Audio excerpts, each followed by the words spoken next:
Good evening, 7th grade math, aka FOM.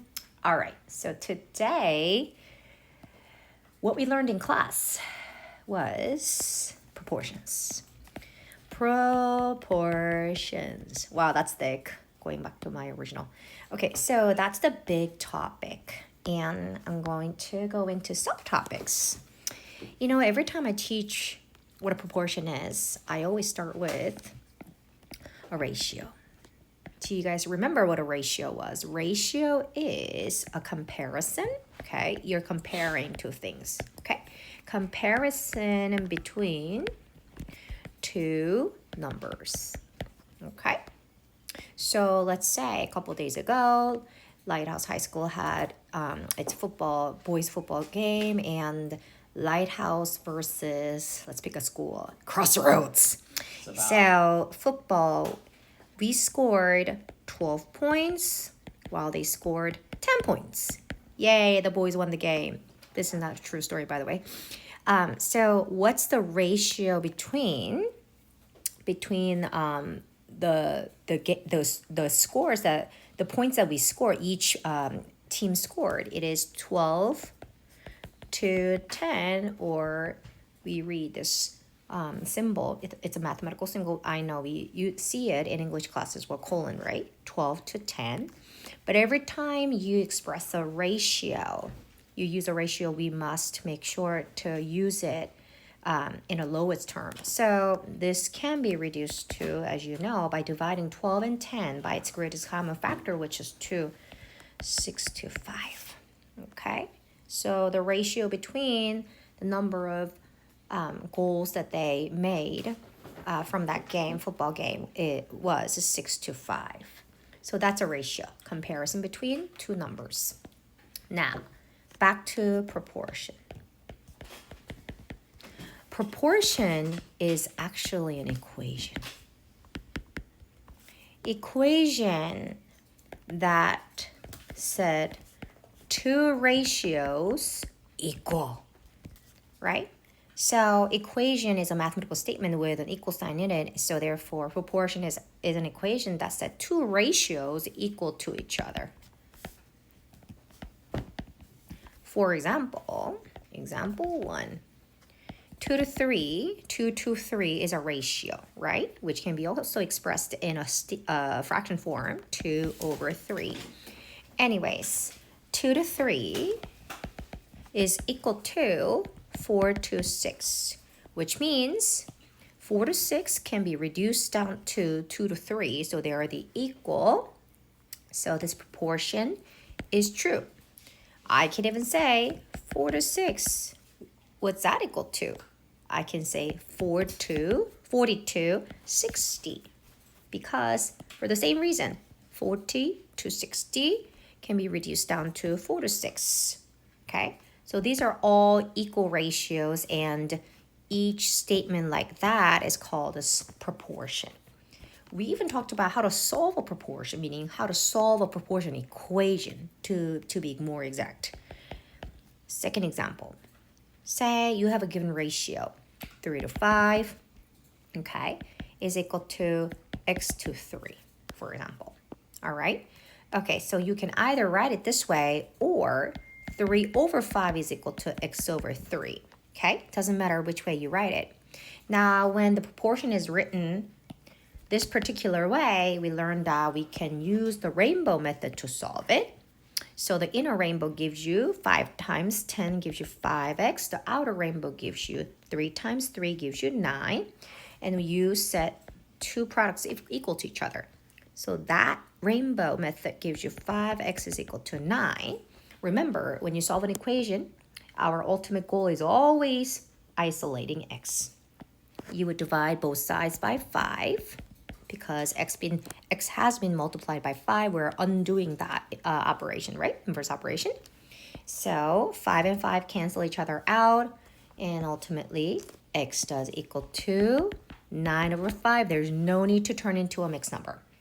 Next, let's solve this equation called proportion. Same thing. Proportion is an equation that set two ratios equal to each other. This is just a different form. Same exact proportion, but in a different form. It's a fraction form. How do you guys solve a fraction equation, meaning rational equation? Cross multiplication. So this cross right here, it gives you 3 times 3, 9 is equal to, how about the other product? 5 times x gives you 5x. Again, what is your goal? The goal is to get x by itself. You would divide both sides by 5, and it cancels out. Therefore, x is equal to 9 over 5. Here we go. They are the same solution. That's how you solve a proportion. It's a lot easier when it's not in a word problems setting. It's just I give you the ratios and I give you the proportions. All you have to do is just decide, okay, am I going to perform the rainbow method? Am I going to just cross multiply? Word problems are a bit different. You have to translate. You have to write up the proportion on your own, then solve it. So let's try that. Example 3. For Hana, it takes, let's see, just an average, okay? Half an hour, 30 minutes. It takes her 30 minutes to run 5 miles. Okay? It takes 30 minutes to run 5 miles. Hey, guess what? How long will it take? Usually you don't want to leave that unit minute as in minute. You always want to convert minute to hour. So what is half an hour? What is 30 minutes and an hour? It is half an hour, right? When you calculate operations with miles, hours is it's a good pair, mile, hour. Okay, so hey, this is her average rate. Okay, so let's say she has to run now 23 miles. Okay, how long will that take her? Do you notice how the given information is that for Hana, it takes average 30 minutes to run 5 miles. You notice that? So this is time and this is distance. What's the time? That is what we're looking for. We want to know how long it takes to run 23 miles distance. So you can set a ratio meaning relationship, comparison between time and distance. Relationship between time and distance, okay? Comparison between time and distance. When she runs when she runs 5 miles, it takes her half an hour. At that rate, how long will it take her to run at the same rate? 23 miles. Pay attention to this pattern. Time, distance. Therefore, time, distance. You don't want to switch them around on the right side of the same proportion. That's the whole point. As long as you keep that order, time, distance, T, D, T, D, you can solve any proportion, okay? So, because we wrote the proportion in non-fraction way, I have a feeling that you might want to solve it by performing the rainbow method. Here we go. Inner product gives you 5x, right? 5 times x, 5x. Outer product, half times 23. What does that give you? You said it equal to each other, okay? Half times 23. So 23 divided by 2. I just leave it there. Now, or you guys can go ahead and write that as, that is 11.5, right guys? So 5x is equal to 11.5. Again, goal is to get x by itself. We're dividing both sides by 5.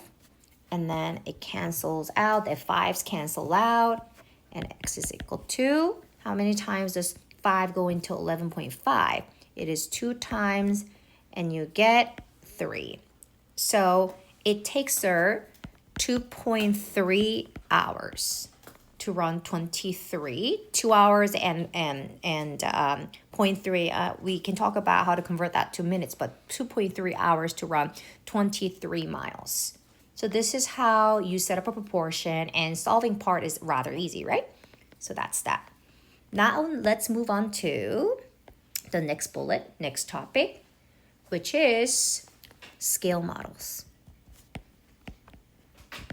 Okay, scale models. Scale drawing is a diagram of an actual object. Okay, so for example, say I am a car designer, all right? You know how designers would draw the plans and they will make the model, right? They will use cardboards and plastic panels to just to see if their plans will be able to come together, right, to a reality. So they would reduce the size of the design they already drew and make it a smaller size and see if the dimensions that they came up with will actually work or not. So there's a toy company, okay? Toy company. And they're making a die-cast model of a truck. So you have a truck situation. And that is 212 inches long. If their scale factor, misspell. Scale factor is 1 to 24. For example, when you see a scale factor, you always want to make sure that those two quantities, scale factor, you can think of it as a ratio too, okay? For every inch in the model, it means 24, let's say, feet, okay? 24 feet in the real object, all right? So what do we say? 212 inches. What does that mean? How long should they make their real thing, right? Let me change this to, let's say 12 inches, okay? If it's 12 inches, the model size is 12 inches. How about the real? X what? What unit do you think should come in here? That's right, foot. So X feet. Should we set up a proportion? So the proportion, which is an equation that you will need to solve using this scale factor relationship between the model and the real object, is 1 to 24. And that scale factor is true for every single dimension, okay? Relationship between dimension of a model and the dimension of a real object. So if for this truck, the model size is 12 inches. So I can already set up, before I set up the proportion, I can just set up, I think it's better to set up the order. What order am I going to follow? Model, real. Model, real. Now, you would start writing the proportion by putting in the scale factor inside the proportion. What's the scale factor? It's this right here. It was given. Now, so that is, what's the model one? Isn't it inches? It makes sense, right? The model is a smaller version of the real object. So 1 inches to what's the real dimension? 24 feet. Every inch of that model represents 24 feet in the real object, in the real cart, real truck, is equal to, hey, what was the model? It was 12 inches, wasn't it? So 12 inches is equal to, what's the real? We don't know. Isn't that what we're looking for? Isn't that what we're looking for? So I'm going to put X, and what's the unit? Feet. Please pay attention to the pattern of the units that we decided to keep inside the proportion. Inches to feet. Inches to feet. This way we know, oh, we follow the pattern, we kept the order consistent. It's the model first and the real object, the model dimension and the real dimension. Now the rest is just really easy, isn't it? So the rest is, should we try cross multiplication? Let's try that for fun. 1 to 24 is 1 over 24, right guys? How about 12 to x? Isn't it 12 over x? And all you have to do is just cross multiply. Happens to be that this side right here is just same as x alone, right? 1x is same as x alone. And it's 24 times 12. Should we do this out? 24 times 12, 8, 4, 4, 2, and it is 288. So 288, what's the unit? Right there, feet. So if 1 inch means 24 feet in the real object, what does 12-inch represent in the real object? It represents 280 feet. Okay? All right. You know what? This time, I'm going to do an example where, okay, what number was that? I did for 3. Okay, so example 3, I'm going to do one example where you have to find the scale factor, okay? So the model length, is 16 inches. And the actual length, the real length, okay, and that is 20 inches, okay? The model, let me change the unit because that's confusing. Actual length is 20 meters. How about that? Are you guys able to find the scale factor? Misspelled again. Scale factor, okay, between these two dimensions. So the model is 16 centimeters. The actual length is 20 meters. Feel free to keep the units. Okay, that makes sense, right? Model is centimeters, smaller unit. Actual length is 20 meters. So here we go. Centimeters, meters. All you got to do is that you have to just reduce 16 and 20. So let's take a look at this. 16 and 20. Do they have a greatest common factor? Surely they do, besides 1. Yeah, I believe 4 goes into 16 and 20 at the same time. So let's divide 16 by 4. You get 4 left, right? Let's divide 20 by 4. You get 5. So the scale factor between the model length and the actual length is 4 centimeter to 5 meters. I know some people want to just really make sure one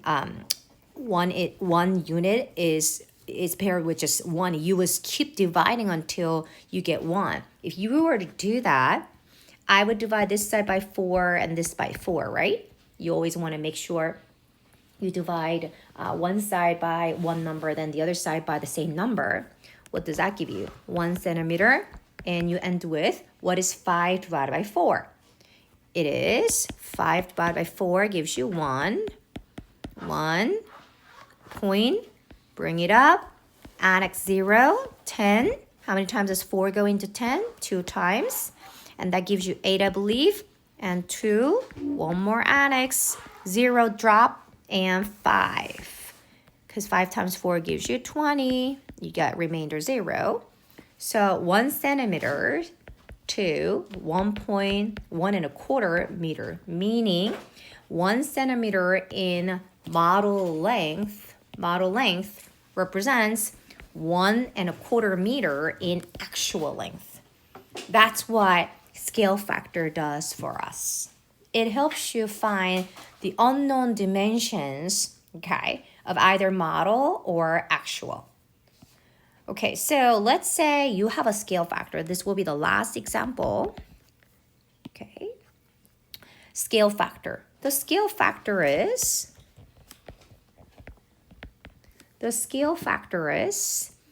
for every 2 inches on a drawing, plan, right? Okay, it represents 10 feet in the actual length. Every inch in the model length represents 10 feet in the actual length. Hey guys, what would you say the scale factor is? Isn't it 1 inch to 5 feet? Because if you reduce them by dividing both sides by 2, it's 1 inch to 5 feet. Now, let's say you have model length,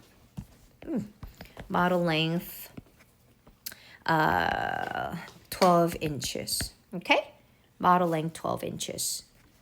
Will you be able to find actual length, the actual length, actual dimension, actual length, given the fact that scale factor is 1 inch to 5 feet and the model length is 12 inches, what is the actual length? X feet, right? Because we already used the given the condition already used the unit feet for the actual length. So it's all about setting the proportion, isn't it? Let's use the most reduced form of the scale factor. You may feel free to use this one, why not? It's all right. But we always want to keep our calculation as precise as possible. Therefore, we always want to go with the most reduced form of this ratio. So I'm going to go with this, 1 inch to 5 feet. All right, so 1 inch to 5 feet is equal to, remember, inch to feet, meaning model to actual. So therefore, right here should be model to actual. Remember, we want to keep the order model to actual, model to actual. Okay, that way our proportion remains true. Now, what was our model length again? It's 12 inches. Throw that in. Aren't we looking for the actual length? If the model length is 12 inches, what is the actual length? We don't know, that's what we're looking for, so X feet. As long as you keep that order pattern of model to actual, the proportion will be true and you'll be able to find the right solution. Okay, so in this case, we're gonna try using rainbow again. Inner rainbow, outer rainbow. 5 times 12 gives you 60. Don't worry about multiplying 2 different units for now, because you're doing it for the outer rainbow as well. 1 times x is just x, and you're supposed to set them equal to each other. Therefore, x is equal to 60. What unit is it? You look at our original equation, so feet. So, based on the given scale factor, either this one or that one, the model length of 12 inches means 60 feet in the real life. That's what was taught today. All right, I hope you guys had a good understanding. If any more questions, feel free to reach out to me in class, at school, or even via email. Okay. All right, thank you, and have a good night. Bye.